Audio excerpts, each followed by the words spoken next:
the 25-hour fast, is that also a water fast? Yeah, but I didn't know that was 25. I always thought it was 24. And I thought it was dinner to dinner. But yes, you can't have water. That's all liquids too. Okay. Which, by the way, I drink liquids on Yom Kippur, by the way. I can go the eating, but the drinking is really hard for me. Anyway, all right, so let's. Well, congratulations. Yeah, I'm proud of myself. I'm proud of myself for doing it. Again, it was like it's an accomplishment, right? Total accomplishment. Anyway, so by the way, just the news just came out like in the last half hour that Trump's is going to pause for what 2 weeks before he obliterates Iran. Yes. I don't know what Israel or U.S. Yes. as a ceasefire. Well, because there's That's how it missiles was coming at just Israel right now, so it's not a ceasefire. Well, on Israel's part it is. What does that mean? Well, Israel and the US are allegedly not going to Do anything? attack. Yes. Yeah, but They may and still what and what was fight. and why? What did we get out of it? I have no all right. idea. All right. Again, just in case you're wondering, I'll tell you because I like saying it. Well, I appreciate it. Do not like. I have some real problems with how we got to where we are, but I still feel like, from my perspective, this is a good thing. Look, the time will tell, and you may say, It should have been a good thing, but it should have been done better. right? it Yes, should have been all done of this is better. yes, and I would also say that I can still say it's a good thing, but I can also say with humility that I could be wrong. I mean, right? It's like, because there is also a real chance that this could be terrible. What I mean by and I'm terrible for a lot of people, because if Trump backs down because of, Cowardice. well, or I would say not cowardice, because that's not how he kind of, he kind of presents to me. I would say because he's just feeling the pressure from a lot of people, both on his side of the aisle and on the other side, everybody on the other side of the aisle, and a lot of people on his side of the aisle. So if that happens, he might back down, and if so, it might very well, even though it'll set Iran back, they will have been set back considerably, but it might just embolden them, because they'll be like, you came and did, and still we're doing this, and they're going to just, and as a way of rebuilding, they're just going to tax the Strait of Hormuz out of the wazoo, and then and it's going to be a real problem. It's funny because I think about it almost exactly reversed. Oh yeah. Like, it could end well.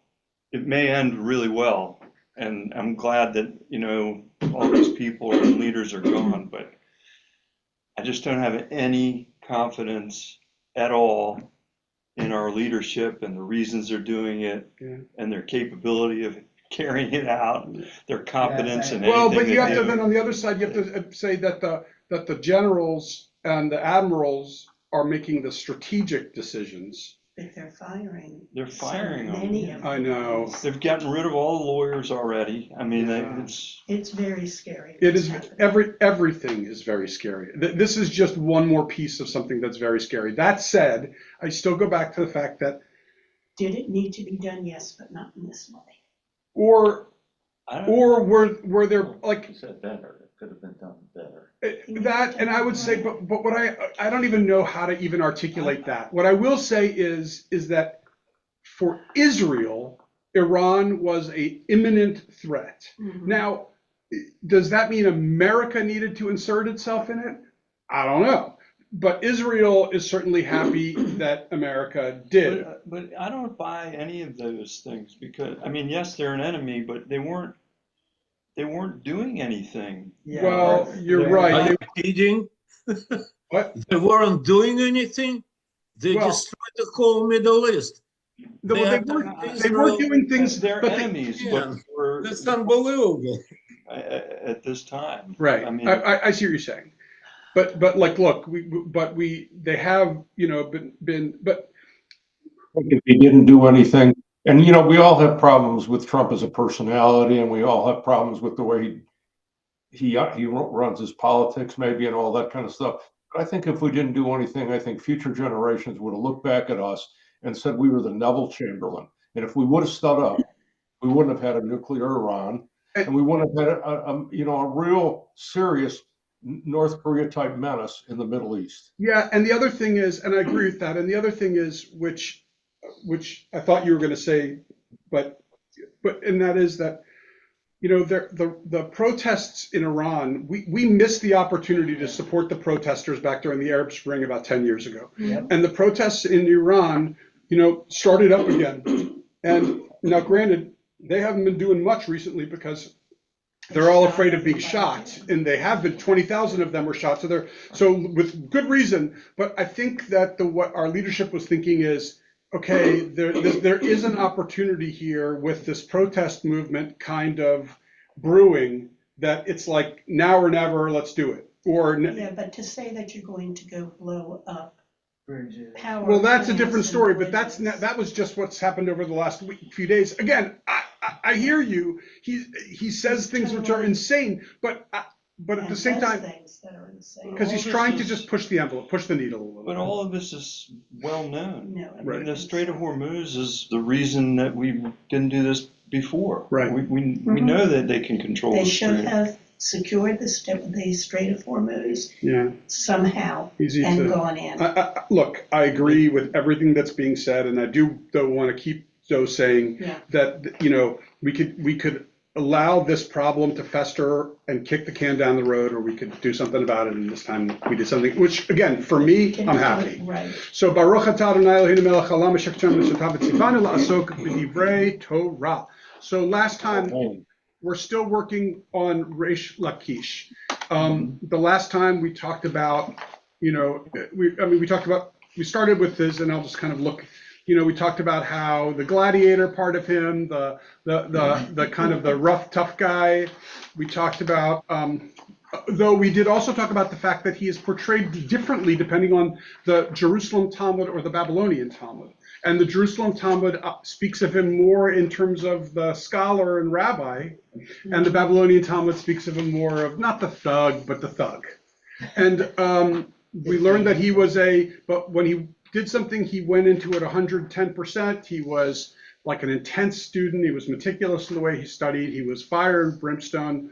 We learned about how he was kind of this associate or dear friend and associate of Rabbi Yochanan. And we learned about how he was extreme and fanatical and inflexible and excessive. Now, we are going to start with so we're now on where the red title says it wasn't the typical teacher-student relationship. Okay, so this is Yoma 9b, and it says, it was Rabbi Yochanan and Rabbi Elazar who both said, in the case of the former, the people in the First Temple era, so they're just saying, they're having a conversation of who is better, the people of the First Temple period or the people of the Second Temple period. Who's better, the earlier generation or the later generation, right? That's the conversation. Interesting. But it's really a conversation about early and later. And he says, Yochanan and Elazar, remember Elazar is like the third wheel of that trio. They said it was the former, the people of the First Temple era, because their sin was exposed and no attempt was made to disguise their conduct. The end of their punishment was exposed, and the prophet informed them that they would return to their land in 70 years. Now, so what does that mean? So according to Jewish tradition, the reason for the destruction of the First Temple is because of idol worship. And the reason for the destruction of the Second Temple was because of unnecessary hate, sinat chinam. So meaning the people were just hating each other and not getting along well. So we got along well in the First Temple period, but we were worshiping idols. Again, is that really the case? Because what that is suggesting, by the way, is that it's God destroyed the temple because of this. Because of idol worship in the first case and because of baseless hatred in the second case. So, and Rabbi Elazar and Yochanan are saying, well, in the case of the first one, the First Temple, It was out in the open. You know, we worshipped idols and everyone saw. We weren't hiding it. We weren't trying to disguise it. We were just, it was out. We were all just doing it. In the case of, and their punishment was exposed. And as a result, their punishment was clear. You will be 70 years in exile, and then you'll go back. Now, obviously, to think that they really believe that the angel, you know, because of it, like, this is all fanciful, obviously, but still interesting.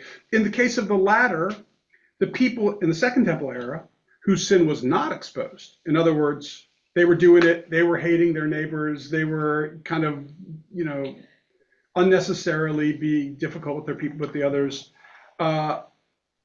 Rather, they attempted to disguise their conduct. And the end of their punishment was not exposed. In other words, so it was never told when they could come back from exile. Now we know when they came back from exile, 1948. However, it wasn't official. Rabbi Yochanan said, the fingernails of the former are preferable to the belly of the latter.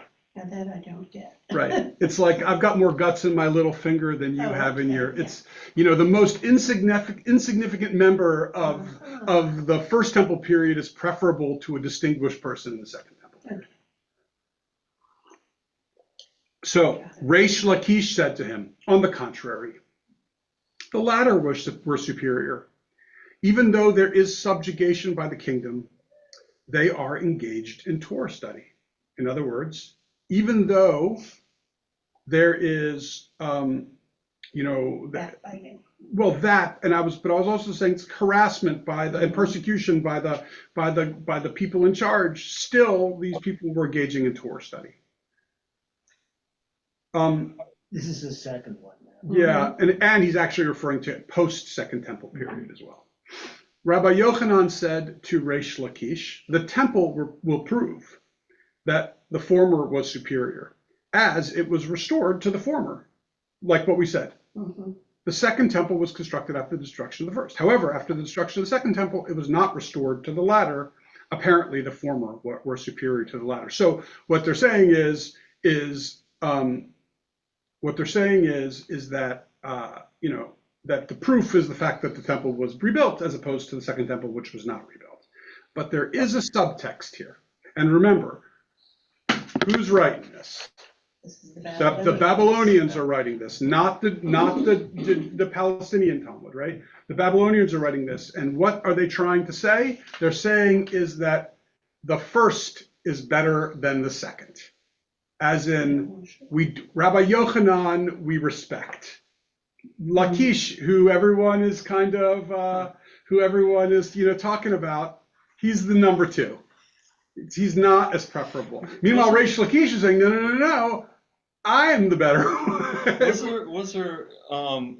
it true that they thought of the first temple as superior to the second one? No, that's just this. So are you saying it's symbolizing the First Temple is? They're using the story. They're using the First Yochanan. Temple and the Second Temple as a metaphor for Yochanan and Reish Lakish. Well, that's quite a metaphor. It is quite a metaphor. I thought I'd heard that the second temple was even better than the first. It was. Yeah. It was bigger and Bigger more and elaborate because more- it was built by King Herod, who was the master builder and money spender. And so much better. But but it's irrelevant because It came second. yeah. And it's irrelevant because really this is yet another example of the Babylonian Talmud, you know, making like a polemic almost against him.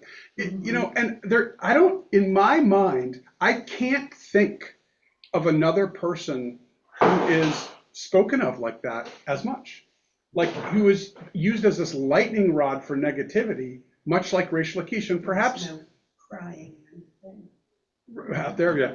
Okay. And I think it's because really it's just Yochanan and Reish Lakish, these two guys, who are the kind of the intellectual equivalent of what's going on in Babylonia. And what the people in Babylonia are trying to do is they recognize Yochanan's scholarship, they recognize his ability, and they kind of cannot deny who he is and what he is.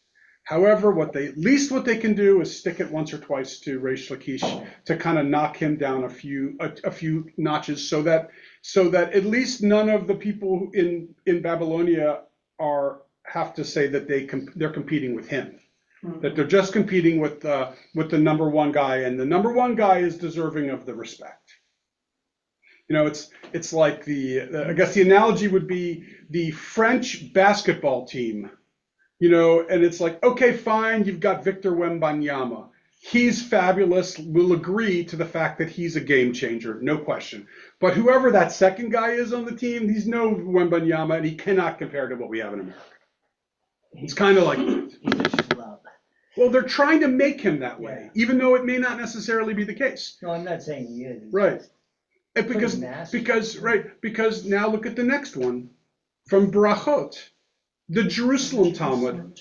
That one says, Rabbi Barachia said, the following was preached by the two greats of the world, Rabbi Yochanan and Rabbi Shimon ben Lakish, right? So where you are is going to be how you see him.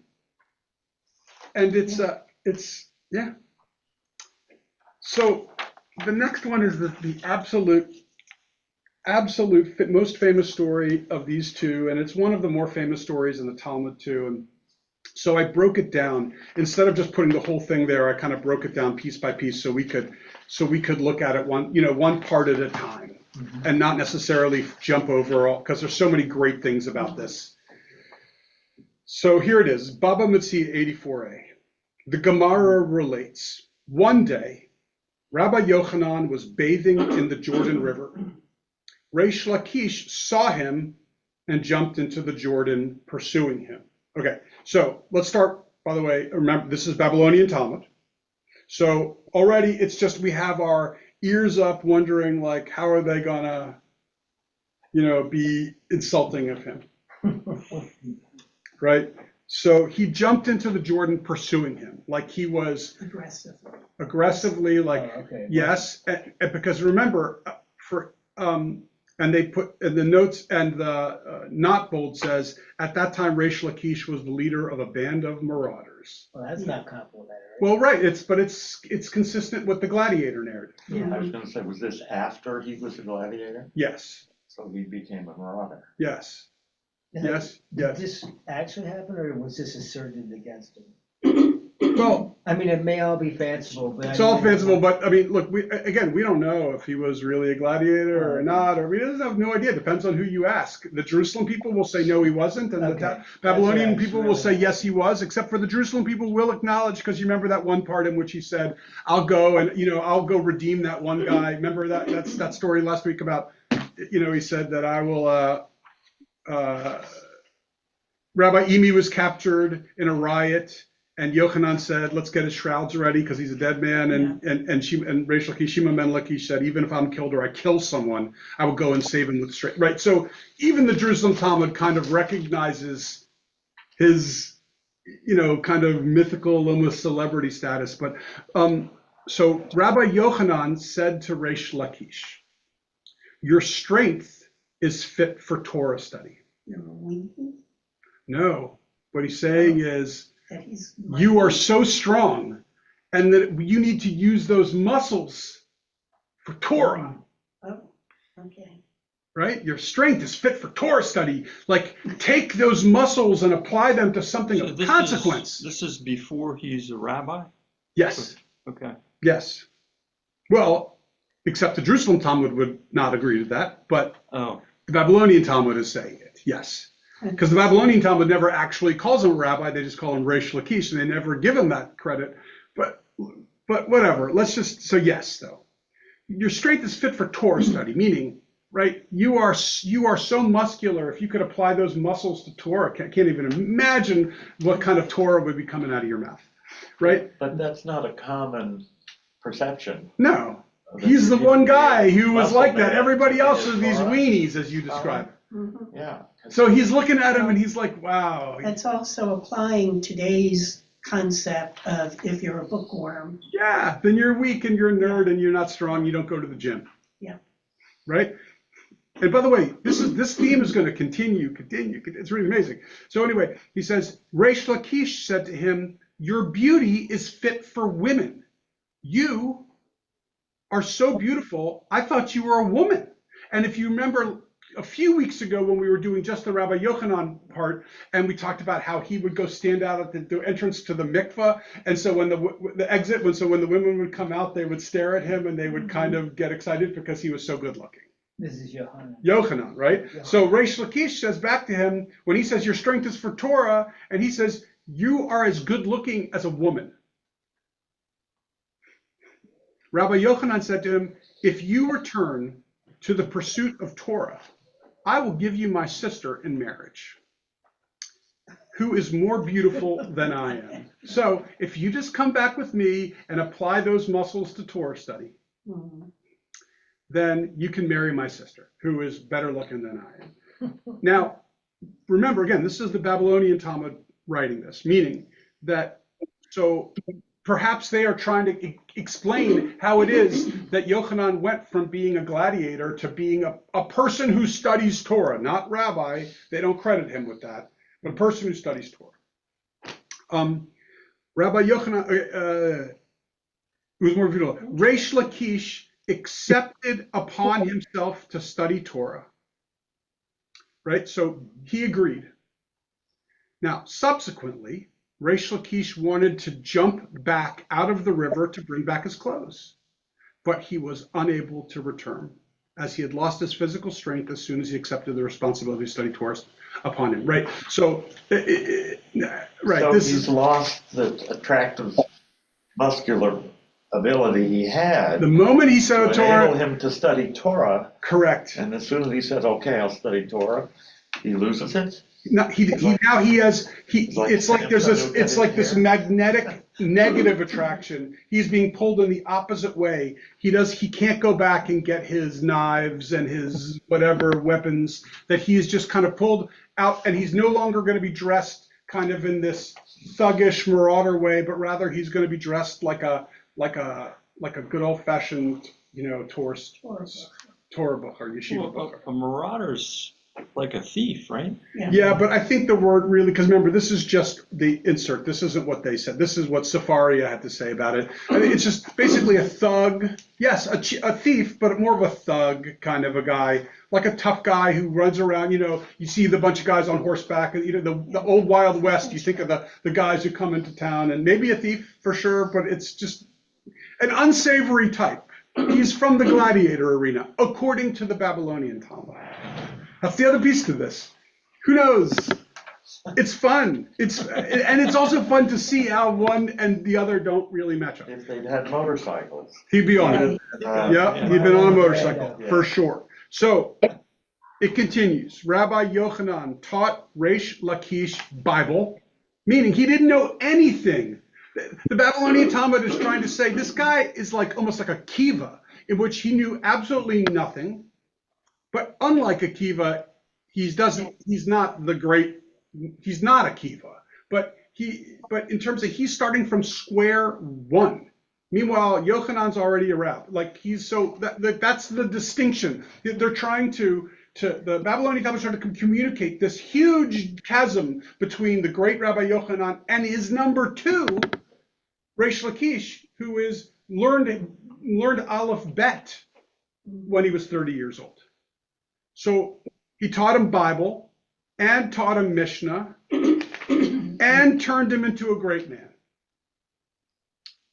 Eventually, Reish Lakish became one of the outstanding Torah scholars of his generation. Again, that's just written in the Talmud. It just says he turned him into a great man. Not a rabbi, a great man. One day, and this I believe to be decades later, one day, the sages of the study hall were engaging in a dispute concerning the following baraita. with regard to the sword, the knife, the dagger, the spear, a hand sickle, and a harvest sickle, from when are they susceptible to ritual impurity? In other words, when does something become finished? Like if I have a, you know, if I'm a potter and I have molded my bowl, but I haven't fired it or glazed it, is it finished just coming off of the wheel? When is it finished? Is it finished when it comes off the wheel? Is it finished when it comes out of the oven? Is it finished when it gets its glaze? Is it finished when you sell it? Like, what? Just at what point are these susceptible to ritual impurity? The Baraita answers, it's from the time of the completion of their manufacture. So, and that's the answer. Now, interesting is that Reish Lakish is like sitting in there. I suspect this is how I imagine it, and the reason why I imagine it this way is because I read this one book, which I think I've recommended to you in the past, by Ruth Calderon, called A Bride for the Night, and she goes into a lot of detail about this story, and she talks about how that all of the students in Yochanan's academy, they all just flock to Reish Lakish because he is this charismatic guy. And he, you know, he's telling stories about the days when he was fighting off lions, and, you know, and they're all like, whoa, wow, you mean you really did that, that kind of stuff. And they're all just kind of, you know, everyone is just kind of infatuated by this amazing Reish Lakish. Now, And is this a metaphor here for his becoming a Torah scholar? He's been manufactured into a Torah scholar from being a thug? wow, I don't know, but I think that's a great insight. So the answer, I think, yes, even though I'm not sure. Would you mind repeating that? Because I didn't quite grasp it. Well, is it when he changed from being a thug into the Torah scholar from the time of the completion of his manufacture? It was not complete. In other words, at what point did he go from being a very raw person to being a finished product? Which is a fascinating idea, and I can't say, I have to say that, wow, that probably is, there's something to it. Yeah, Something to it. Now, but the only reason why I hesitate a little bit from that, Further. no, the only reason is just because, again, I'm remembering who are the writers of this, and so do they want to give him kind of credit for being a finished product or not? But still, I love that insight, so I don't, but let's just keep going. So these sages inquired. In other words, the one, you know, the ones who are just kind of hanging around Reish Lakish. Mm-hmm. And when is the completion of their manufacture? And that's when Rabbi Yochanan kind of steps in. And he says, it's from when one fires these items in the furnace, right? So in other words, if we're using the clay pot metaphor, it's when it comes out of the kiln. You don't need it to be glazed. You don't need it to be sold. It's just when it comes out of the oven. We can all agree that when it goes wet clay into the oven, okay, that's definitely not a finished product. But the question is, where on the rest of that continuum? And Yochanan says, when one fires these items in the furnace. Again, we're talking about the sword, the knife, the dagger, the spear, the hand sickle, and the harvest sickle. All weapons. Mm-hmm. All weapons. Which, okay, yeah, let's leave it alone. So Reish Lakish says it's from when one scours them in water after they've been fired in the furnace. That, you know, so when you take it out of the fire and then you mold it in cold water. Now, there's so many interesting things about this, but the most interesting thing, I think, is that Yochanan, remember, Yochanan is Yochanan, and Reish Lakish is his student. And so you don't have, so if, you know, let's use the Oval Office metaphor, right? If back in those days, in the same way that it's working in the Oval Office now, someone has a question, no one wants to answer anything for fear that the president is going to say something different, right? So no one opens their mouths unless they're really forced to. Similarly, for sure, if someone were to say something and the president would contradict it, then they would just kind of walk it back. However, one thing is absolutely certain: in that Oval Office, if the president says something, you don't have then another person who says he doesn't know what he's talking about. Yeah. Right? And that's what's going on here. So it's Yochanan said the answer. And meanwhile, Reish Lakish, according to the Babylonian Talmud, is now contradicting him, which is a big deal. He still is Yochanan, even if the question of, and the Jerusalem Talmud kind of communicates they were the two greats, and maybe they were, or even if we feel like we want to grant him a higher status than the Babylonian Talmud is trying to do for him. We can still, though, I think, agree that, okay, Yochanan still was the primary, which I think everyone kind of agrees. And it's not right for him to now contradict his teacher in public in front of everybody. Except his answer is better, because all these weapons, you can't use them when they're not even cooled yet. They're still soft. You're totally right. His answer is better, but he's still but the question isn't about when does the weapon become a weapon, but rather can a weapon become impure for whatever reason, and so even though he is right about when the finished product is, it's not, but yes. So he says, after they have been fired in the furnace, so this is when it gets interesting. I mean, it's all been interesting up to this point. This is when it gets really interesting. Rabbi Yochanan said to Reish Lakish, a bandit knows about his banditry. In other words, of course, a person who... He's saying like, you know what you're talking about. No. It's yes, but it's sarcastic. But it's sarcastic. It's like, ask a thief.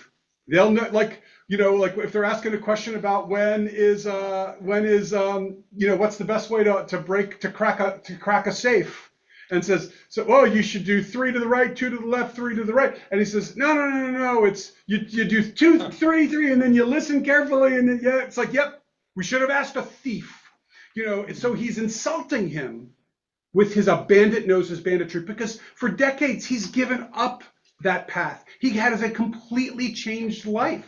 He gave up everything to join in this world of Torah. And he's not resenting it, I don't think, but certainly then to have someone to remind him of where he came from after all these years is an insult. It's like, I don't want you to call me a bandit. I want you to call me a rabbi, as I have been doing this now for decades and have reached a new height. But it's the Babylonian Talmud that wants to push him down. They want to remind you that he's a bandit, and even Yochanan knows he's a bandit and knows his banditry. They're still calling me leader of the band. Well, we haven't gotten there yet, but yes, okay, right? Reish Lakish said to Yochanan, what benefit did you provide me by bringing me to the Torah? There, among the bandits, they called me leader, and here they call me leader as well. Right? So what he's trying to say is, it's like, it was a lateral move for me. I was the number one over there, and I'm like, maybe not the number one, but I am so highly respected here. And what's the part of it, which is fascinating, is there is a degree of jealousy that Yochanan, because, from Yochanan's perspective, back in the day, it was like, it was cute. As I was molding and shaping this kind of tough guy, and I turned him into a tough guy for Torah, and it was cute, and he was a project, and I succeeded. But now he's kind of gotten to this new place, and he's even has his own kind of people who are following him, and it's like so it's like it's a conflict of two strong guys at this point, the two top guys, and Yochanan doesn't like how he's kind of to some degree encroaching upon his place as the number one to some degree, and he is saying, look, you're saying like, oh, I owe it all to you, but do I really owe everything to you? Everywhere I've gone, I've been in charge. It's completely consistent with who I am that I should be respected by these people here. It's fascinating. But I think he's saying, Lachish is saying, what did you do for me? There I was the leader of the bandits, and here I'm still just the leader of the bandits. I didn't get anywhere. Oh, that's true. Well, it's unclear, because remember, that's the addition. Yeah. There I was a leader, here they call me a leader, is all we have. There I was a leader, and here I am a leader. And it could be there I was a leader of those people, and here I'm a leader of the students, even though I'm not the leader. But it could also be there I was a leader, and now here I'm a leader, and we have to read into what that is. The bandits is The other way is, at least there, what did you do for me? At least there I was the leader of the bandits. Now you're putting me down. Yes. You're calling me the leader of the bandits. And yes, yeah. that too, Right, I absolutely. think that's the important thing, that he's saying leader of the bandits. And now you're I'm reminding still me being of that, called be the leader of the leader bandits. as opposed to. Yes, that leader too. of the I think, in scholars. fact, I think that is entirely Leaders. correct. So, yeah, Is he indirectly saying, I was a leader of the bandits and I may be number two here, but you could never be the leader of the bandits. absolutely he's saying that. Absolutely he's saying that. Did someone try to talk on screen? I'm sorry if I missed it. Okay. I was just gonna say, I was just having another angle on that. When he says, "What benefit did you provide me?" It was kind of like, "What did you do?" I was a leader then before. I'm a leader now, and like you, what role did you have in this? Yeah. He just got put down, in front of everybody. Right. Oh, I see what you're saying is that if you're still going to call me the leader of the bandits, doesn't that in some way implicate you as as not succeeding in making me a teacher? Which, yes, all of those. I think everything. It's like really, it's so many levels, and we don't know, but it's so fascinating, right? And then, but remember, and okay, let's just keep going. It's Two just smart guys. Yeah. Warfare. Yeah. So Rabbi Yochanan said to him, I provided benefit to you as I brought you close to God under the wings of the divine presence. So he's trying to say, you don't think I did anything for you? I did tons for you. I brought you as close to God as you possibly can get. So he's saying, I was banned. You could never be head of the band, and so Yohanan saying, you're nothing without me. Yes. Or what he's also saying is, I gave you this incredible opportunity. If I hadn't done this for you and done everything that I did for you, you would still be kind of scavenging around, and you'd be a bandit, and you would have no connection with God, and you have no connection with Torah, which is so important. So This is really interesting. gets better and better. Gets better and better. As a result of the quarrel, Rabbi Yochanan was offended. Why? Because it's like, how dare you speak that way to me? How dare you question what I did for you? And for that matter, still, how dare you contradict me when I said something to the students? Which, by the way, is true. I mean, even if I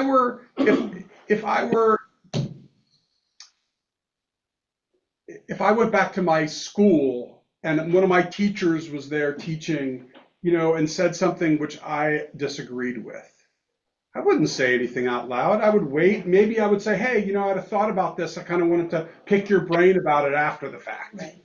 But I would never say anything in front of the other students, so it does speak to Reish Lakish's kind of impulsiveness, and and so I do think there is, like, it's easy to beat up on Yochanan and all this, but I do think that there is, it is speaking to I do object to what Reish Lakish did also. Now, Yochanan was offended. Which thing? That he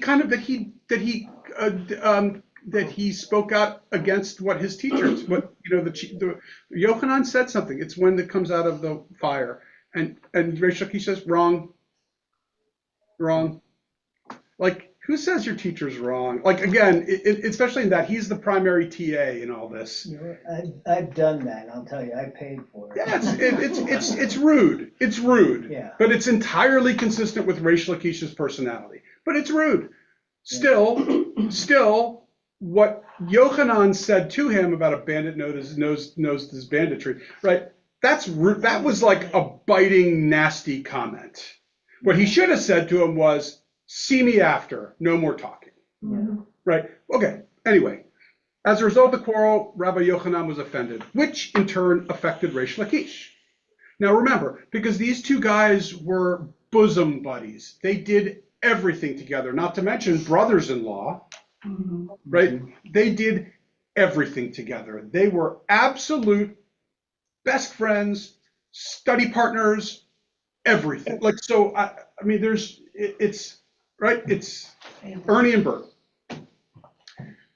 which in turn affected Reish Lakish, who fell ill. So Reish Lakish was so heartbroken by this whole event that he got sick. Was it, emotional sickness? Did he go into depression, or did he actually get sick? Who knows? And again, remember, this is the Babylonian Talmud writing about it. But Rabbi Yochanan's sister, who was Reish Lakish's wife, came crying to Rabbi Yochanan, begging that he pray for Reish Lakish's recovery. If you remember, Yochanan had the ability to heal people. We read about that towards the beginning of the Rabbi Yochanan a couple weeks ago. So she's like, "Can you please heal this guy?" She said to him, "Do this for the sake of my children, so that they should have a father." Now, by the way, so just mentioning, this just means that Reish Lakish married, we found out, children. Yes, okay. Rabbi Yochanan responded to her, said to her the verse, "Leave your fatherless children, I will rear them." In other words, I will take care of them. So in other words, I'm not healing him. Don't worry. God will take care of them, or someone will take care of them. If you're saying do it for the sake of my children, you need not worry about them, because there's a verse from Jeremiah that suggests that they'll be taken care of. She said, do it for the sake of my widowhood, right? In other words, because now I'm going to be, if he dies, I'm a widow, and truth is that it's not easy to be a widow, a single mother, and it's going to really be a hardship for me. And he said to her, instead of saying, "Yeah, you're my sister, I don't want you to suffer," he said to her the rest of the verse from Jeremiah, "And let your widows trust in me." Not very Right? supportive. So, right, not supportive. What he's saying is, no, I'm not going to heal him, because don't worry, your kids will be fine and you'll be fine.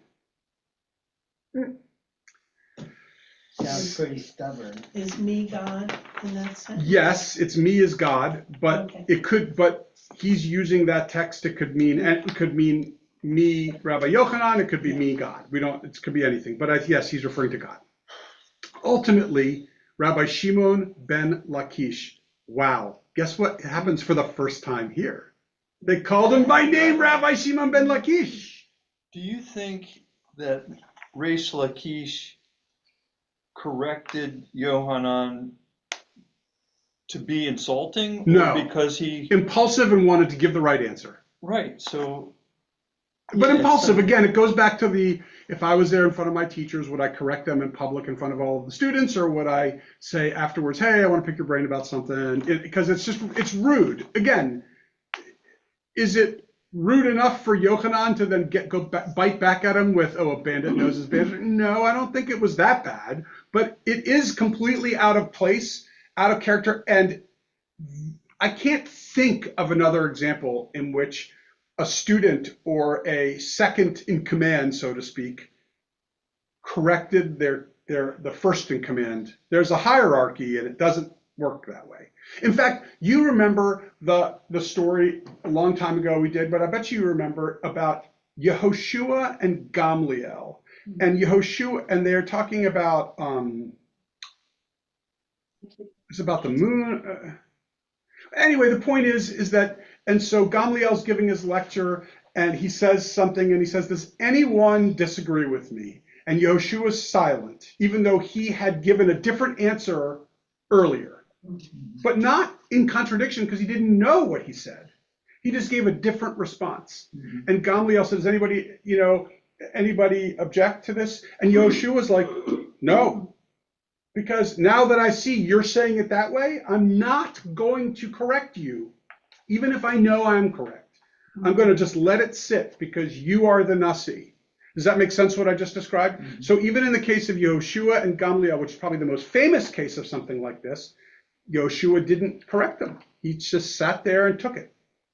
And so this is the one case in which so it is strikingly out of place for someone to do it. It's funny because the Talmud is revered for all of its disagreements. It's like, Yes, but you don't see the it's disagreements amongst equals and never disagreements amongst you and your teacher. In front of other students. Right, because and you remember last week we talked about how he went and he saw went to those communities and Yochanan said, leave your jacket on, go back there and tell them the correct answer. Right, so that's the way it's supposed to be. If you say something, you can be corrected by your teacher, but you never correct your teacher. So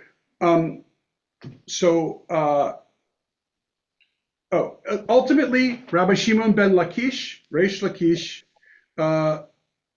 died. Rabbi Yochanan was sorely pained over losing him. Even though he just spoke to the widow And said, I'm not going to do anything, right? The rabbi said, who will go to calm Rabbi Yochanan's mind and comfort him over his loss? They said, let Rabbi Elazar ben Padat go. Remember, he's the third wheel. He's the closest, but the third wheel. As his statements are sharp. In other words, he'll be able to make Yochanan forget and kind of bring him back to the living. Challenge him. Metaphoric living, of course. He'll challenge him. Challenge him. Right. Rabbi Elazar ben Padat went and sat before Rabbi Yochanan.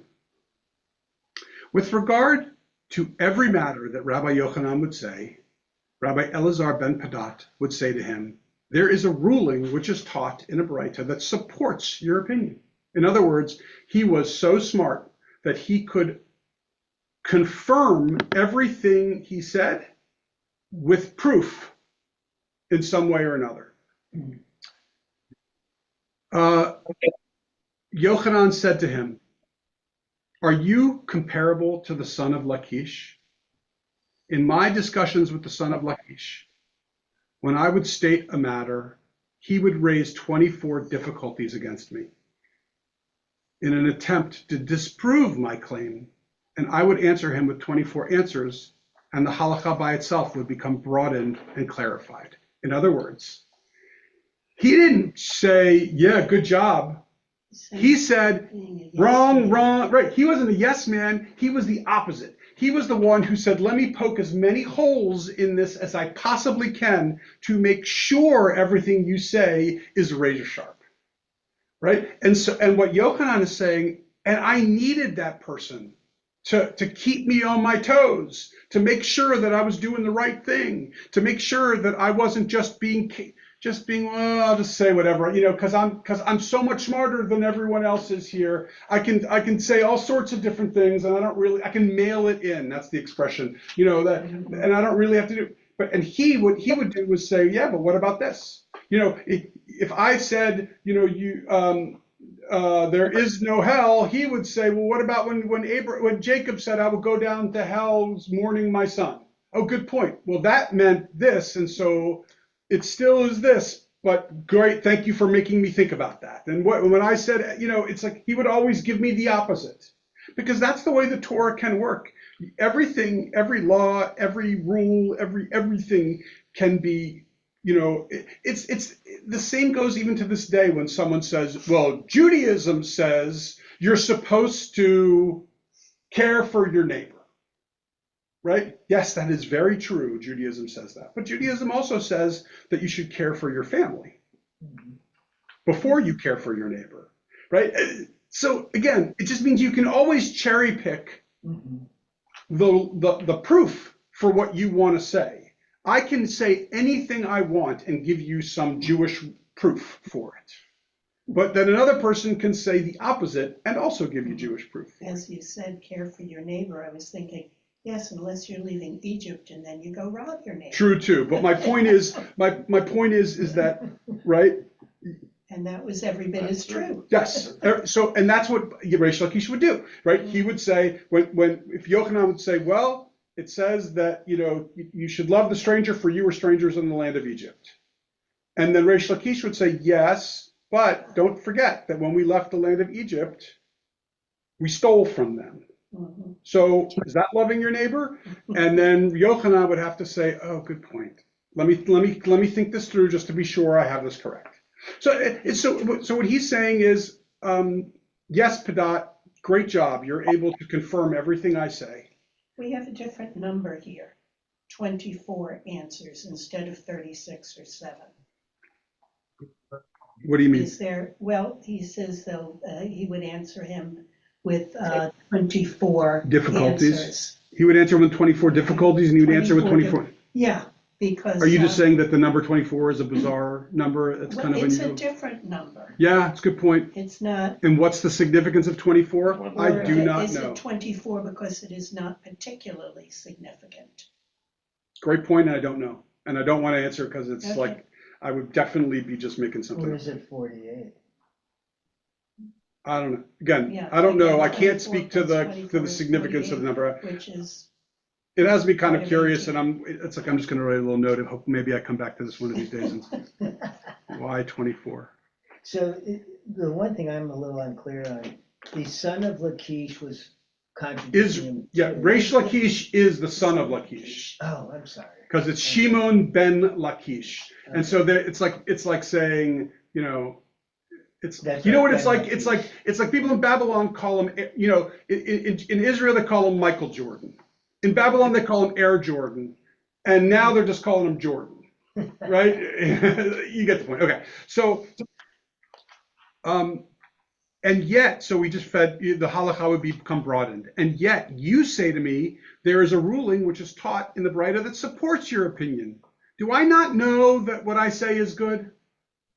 Right? So this is just him kind of, he is not happy with them saying, oh, we'll just put Elazar ben Padat in there in place of Reish Lakish, because he's saying there's no comparison to Lakish. It goes back to that part, remember, a number of, I guess it was last week, when he kind of criticized the Yehuda Nasiah, the Nasi at the time, and saying that that the Nasi deserves lashes, and that he got exiled up to Migdal, and then Yochanan started clapping with one hand, and he says, I can't clap unless I've got my other hand there. yeah.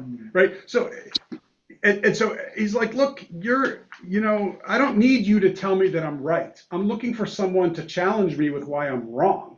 And so, and maybe what happened was that Reish Lakish was so used to telling him he's wrong that he felt like he could do it in front of students. That was the big difference. Okay. But but he didn't want him to do it in front of the students. He wanted to do it in private. But so at this point, Yohanan is recognizing Reish value to it. Oh, yes. Even though. It's like at in the top of the retrospect, page, he's now realizing he made a huge he mistake. was at the top of the. Yes, because he's now looking, And refused to heal him. the person who typically acts impulsive, which is Reish Lakish, it turned. And Yochanan acted impulsive. He got so offended that he didn't realize that what he was losing by being, it's like the famous expression of, is it better to be right or married? Or the other one, which is, on your tombstone, it says, I had the right of way. Right? It's like, sure, you're right for being offended, but what you did was make it so much worse for you, because now you're missing out on everything that you loved, including a little bromance that he probably had. Yeah.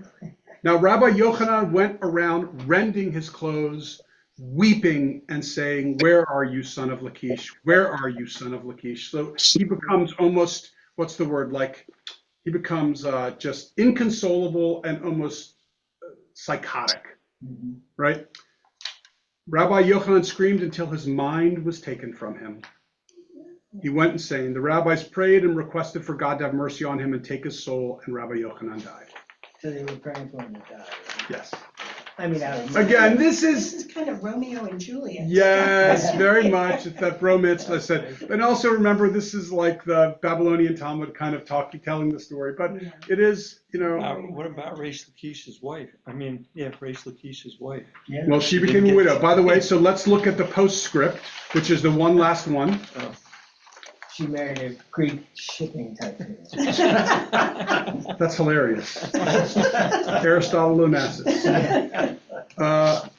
So the presumption is this is happening between the time of, obviously, between Reish Lakish's death and Yochanan's death. So while the previous one suggests that it happened like 15 minutes later, no, not 15, because they sent Padat there. But the point is they make it seem like it happens kind of one right after the other. Now we're looking at the next one, the last one, Ta'anit.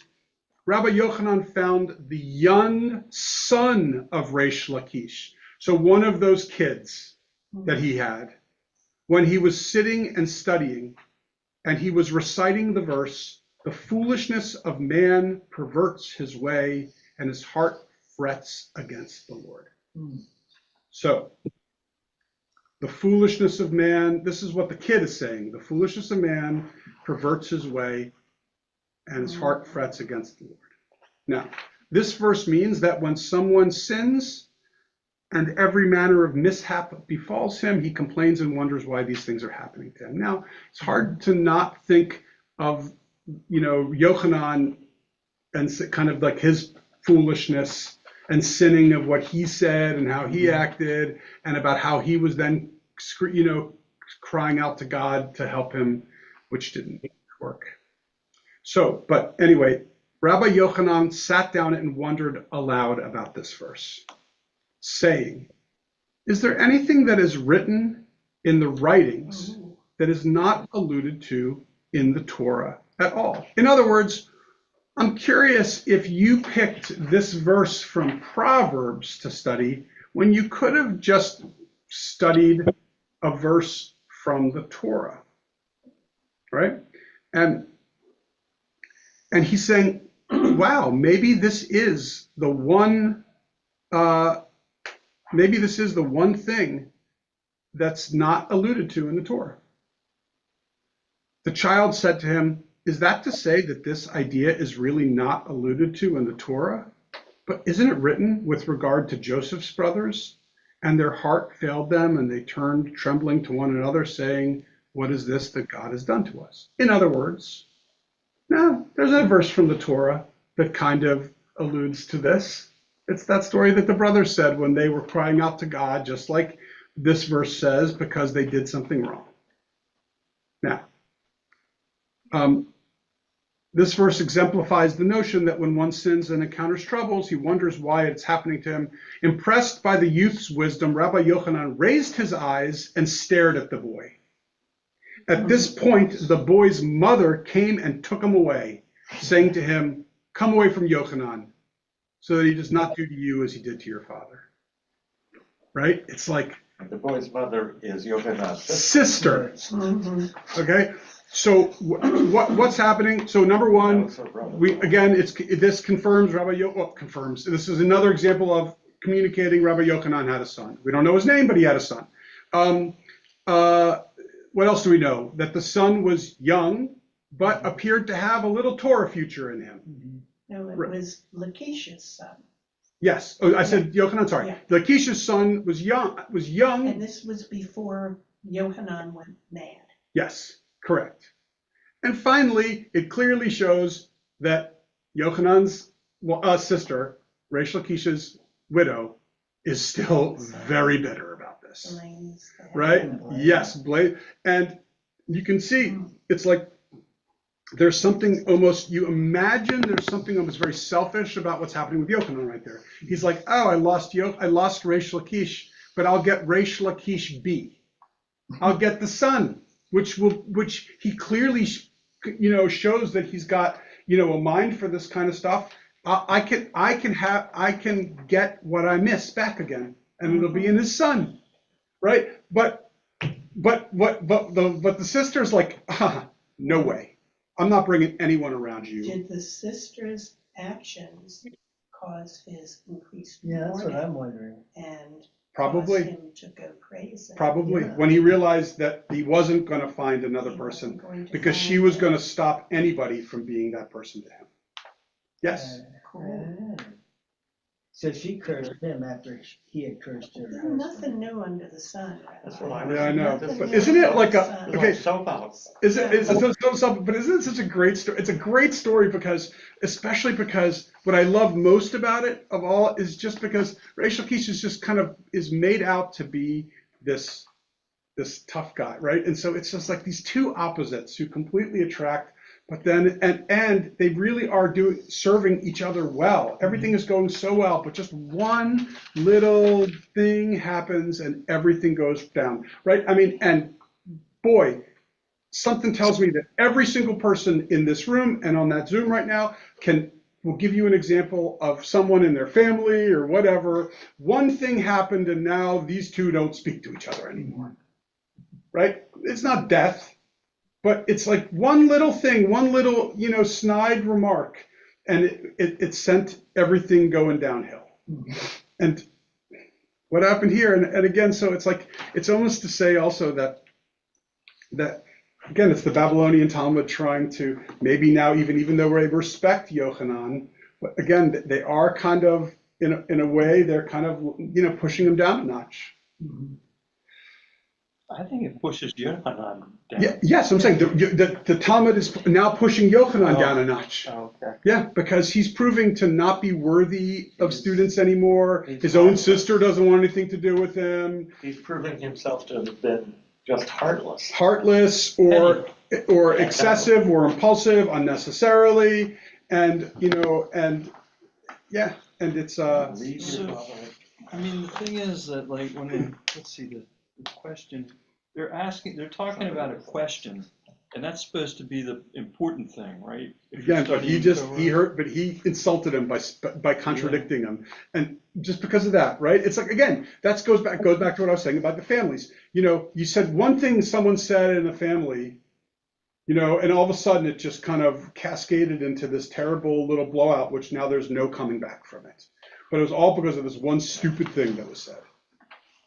And you're right, it should have been, I mean, again, there's room for blame on both sides. I really do believe Reish Lakish was wrong, and I think Yochanan was totally wrong, because Reish Lakish should have and could have said, because it was their way that they jousted and went back and forth. And I think what Reish Lakish did was just make that public. And the reason why I think it was because Yochanan was starting to realize that maybe Reish Lakish was getting a little bit more, as he was getting smarter and wiser, he was getting more popular, and maybe he was, it was a little mutiny was going to happen in the yeshiva, and he was trying to put down the mutiny. But he didn't realize by doing it, it's cutting off your nose to spite your face, because he was losing way more than everybody else was losing. Yohanan was. Yochanan was losing way more than everyone else was losing. And we've seen the battles of the Nassees, Right. or the wannabe Nassees. Right. The Nassees. Yeah. And this is one of those cases. And who knows if It's really Reish Lakish was really trying to kind of take over, or he was just kind of just enjoying the fact that he has, had some people who were kind of his Hasidim too. Either way, it doesn't matter. There was blame to go around. But ultimately, even if there was blame to go around, still, it didn't, just because, it's like, what's that also, that expression, which is, living rent free in your brain, living rent free in your mind. It's like, that's what's happening. It's like he's letting it go and go and go. And he's not just letting it go. Who's this not letting? Yohanan is being so insistent and so inflexible, and he's not gonna. His sister's like, for the sake of your two nephews, and for the sake of the fact that I'll be a widow, can't you step in and do something about this? And he's like, No. And he could have, right? Oh, yeah, he was the healer. You might know. because we had read a few weeks ago that he was a healer. Wow. Anyway, next time I've decided just to tell you all. Next time we are going to go. We're going to skip a vote 5.5 and 5.6, which is where we are, and we're going to go to 5.7, just because 5.5 and 5.6 are just stupid. They're just stupid, and so why should we like waste our time with it? So we'll start with 5.7, and that'll be good. And I'm not sure who my next person is, but I'll work on it and send you a text. You mean who the next? For next Next to our next sages. Oh, okay. Yeah. So anyway, thank you all on Zoom. It's nice to see you guys, and I will see you next week. I just want to make sure. Are we on for next week? 14th? I'm just checking. I think, is that your board meeting? No, but it's Yom HaShoah. Oh my God. Oh, At the Kol Shalom. So no class next week, and no class on the 21st. So we meet again on April 28th. Well, that gives me time to get my head around the story. Yep. I'll tell you. And reread it. Yeah. April 20th. so there's no class on the 21st. April 28th is the next one. When I was teaching, I had students contradict me, and then I realized, no, they never contradicted me in the classroom. I mean, unless I invited them to. Right, no, if you invite, but that's not what was going